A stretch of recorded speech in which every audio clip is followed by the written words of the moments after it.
Hi, I'm Dr. Jeff back with Kelly this week, and what are we doing this week, Kelly? Last week we did something on phone posture. So that's what happens yeah, your when bad phone posture. we are hunched over our phones like that. So today we're going to be talking about exercises that you can do at home to help relieve some of the symptoms associated with phone posture. Yeah, so some of the things that we talked about last week, some of those symptoms would be getting a really tight chest with your pecs getting really tight, some difficulty breathing, rolled shoulders, getting some headaches in the back here from the head coming forward. Also, the nerves coming down in your arms can cause some, carpal tunnel syndrome or tingling weakness in your arms over time.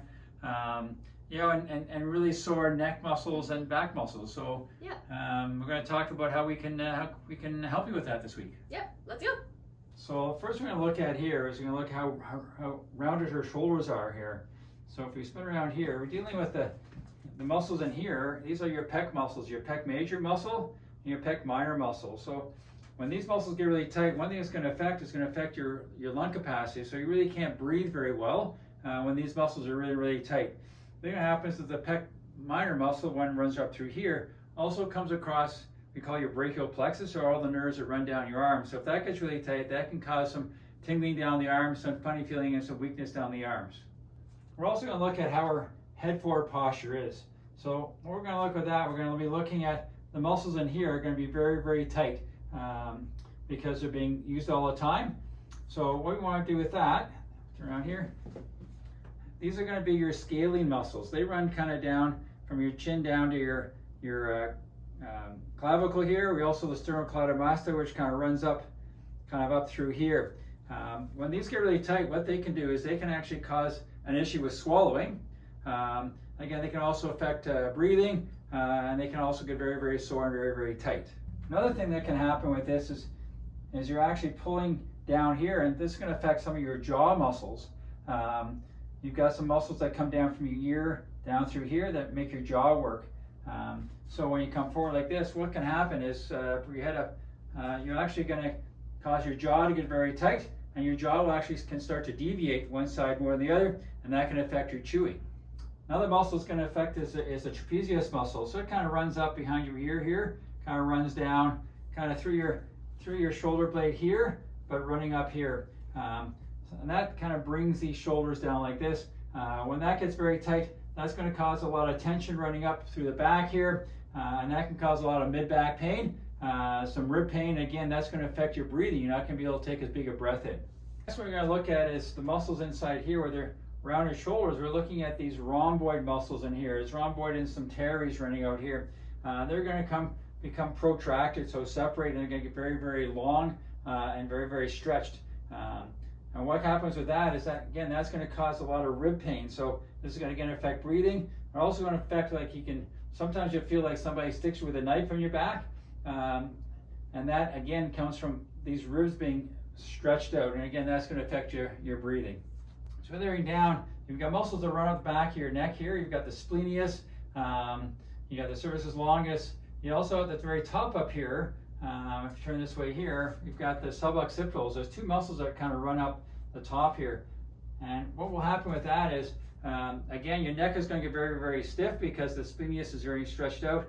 Well, those suboccipitals, there's an artery called vestibular. It runs right up kind of between those arteries. And that muscles get tight, it pinches off the arteries. That's going to give you a bit of a headache. You'll start kind of a bit of a neck pain or a headache through here. Kind of goes here, ends up top of the head, eventually can get down behind your eyes and give you a real tension type of headache. All right, everybody, now we're going to be talking about exercises that you can do for each muscle group in order to relieve some of the symptoms with phone posture. So what we're going to do is we're going to target that pectoralis major and minor muscle. So what he's going to do is he's going to stand against the wall. He's going to have his arms pointing towards the ceiling. And next thing you know, we're going to slide up and down. Slowly but surely, we're going to keep our shoulder and our elbows touching the wall as close as we can so that we can open up our chest. And then we just keep going, and we do it for about maybe 30 seconds at a time, and then we rest.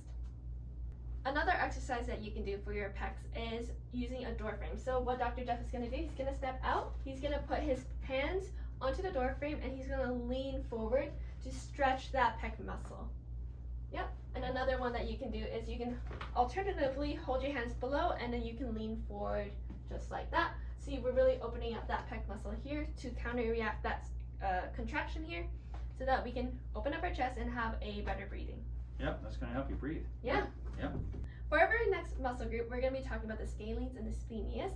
So with phone posture, we often notice a forward head, just like that. So notice that we are really stretching out these muscles here. So an exercise to counteract that would be a chin tuck. It's very easy to implement this into your everyday life. Like for example, if you're driving, every time you hit a red light, just give yourself a little chin tuck to give some love to those neck muscles. For our traps, what we want to do is we notice that the traps is really stretched out because we're leaning forward so much. So what we want to do to relieve some of the symptoms from our traps is we want to bring back our shoulders so that they're level. And you're going to pretend you're holding two heavy briefcases.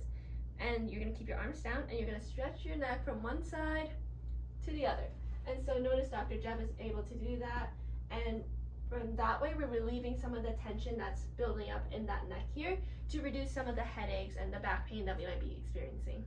Well, I hope you enjoyed the video this week. Hope you had some takeaways of what you can do to help yourself with some of the symptoms that you get from bad phone posture. Best way to fix your symptoms is to improve your posture. So, one way is to keep your phone up here, work on up here, head straight. There's actually gyro things you can get on your phone, apps you can get on your phone. So when your phone's down here, it doesn't actually work. So if you get an app, it's only going to work when it's up here. But get your phone up here, get your shoulders back. That will actually fix a lot of your symptoms before you have to do your exercises. Yeah, and as always, if you like this video, share it with your friends. If you think it's helpful, give us a like, a subscribe, and drop some comments in the box below. And as always, at Goldsworthy Wellness, We got your back.